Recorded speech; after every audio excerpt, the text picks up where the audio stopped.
The theory that the school in Whispering Corridors, the humming, is a sentient entity, actively orchestrating the film's supernatural events, offers a compelling lens for its chilling narrative.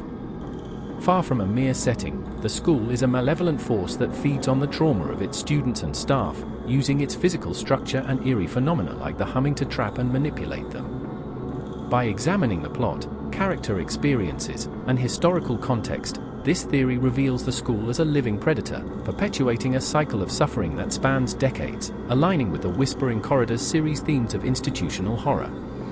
The film follows Eun-hee, a former student now vice principal, haunted by hallucinations and fragmented memories tied to the 1980 Gwangju Uprising. Meanwhile, Ha-young, a bullied student, hears a mysterious humming in the school's abandoned bathroom, where she encounters a ghostly girl with one shoe. These events, set against the school's oppressive atmosphere, suggest the building itself is alive, using its voice, the humming, and spatial control to exploit the character's vulnerabilities and sustain its existence. The humming is central evidence of the school's sentience. Originating from the sealed bathroom, it's not a random sound but a deliberate lure, rhythmic and persistent, targeting specific individuals. For Ha-young, reeling from bullying and an alleged assault by Mr. Park, the humming amplifies her isolation, drawing her to the bathroom where visions intensify her fear. For Eun-hee, it triggers memories of 1980, possibly linked to a lost friend, Jae-young. The humming's ability to adapt to each character's emotional state implies a cunning entity that understands their pain, using it to manipulate them. This selective targeting suggests the school is a conscious force, not a passive conduit for a ghost. The school's physical structure reinforces its sentience.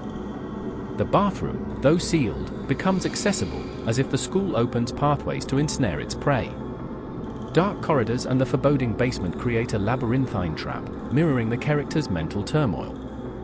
The flower pot Ha-young finds on the stairs, which seems to spark Eun-hee's visions, acts as a supernatural trigger, connecting past and present.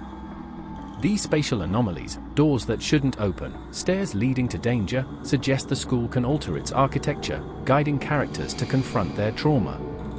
The basement, where Eun-hee faces horrifying truths, feels like the school's core, radiating malevolent energy. This control over space indicates a living entity, not a static building.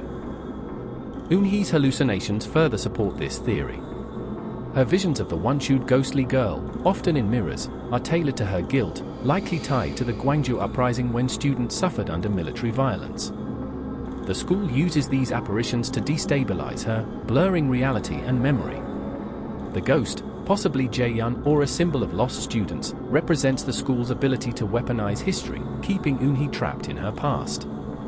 This targeted psychological attack implies an entity aware of her deepest fears, using them to feed its own power. Ha-young's experiences also point to the school's agency. Her bullying, while peer-driven, seems amplified by the school's oppressive atmosphere, fostering cruelty. The film portrays teachers like Mr. Park as complicit in abuse, suggesting the school cultivates this environment to isolate victims like Ha-young, making them vulnerable to the humming and visions. Her sensitivity to the bathroom's phenomena indicates the school has chosen her, perhaps because her suffering echoes past students. This perpetuation of pain across generations suggests a sentient force thriving on continuity. The Gwangju Uprising provides historical weight to the theory.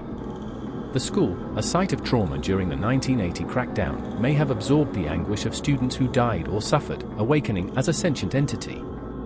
The humming could be a distorted echo of their cries, and the one-shoed ghost a symbol of their incomplete journeys, bound to the school's walls. By replaying these events through Eun-hee and Ha-young, the school relived its formative trauma, ensuring its survival. The Whispering Corridors series supports this idea, as each film features haunted schools with similar oppressive dynamics. The recurring motif of institutions fostering suffering suggests a shared malevolence, with the humming school adapting its hauntings, humming instead of whispers, to modern issues like bullying and assault. This adaptability reflects a sentient intelligence, not a single ghost's vengeance. Some might argue a traditional ghost, like Jae-young, drives the hauntings, seeking justice. However, a lone spirit wouldn't explain the school's pervasive influence over space, sound, and multiple characters across time. The humming's omnipresence, the shifting architecture, and the tailored psychological attacks point to a broader, living force.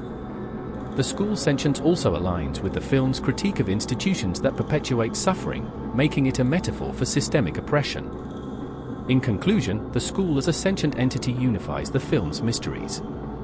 The humming is its voice, the bathroom its trap, and the hallucinations its weapons. By feeding on trauma, the school ensures its survival, making whispering corridors, the humming a haunting tale of an institution turned predator, consuming those within its walls.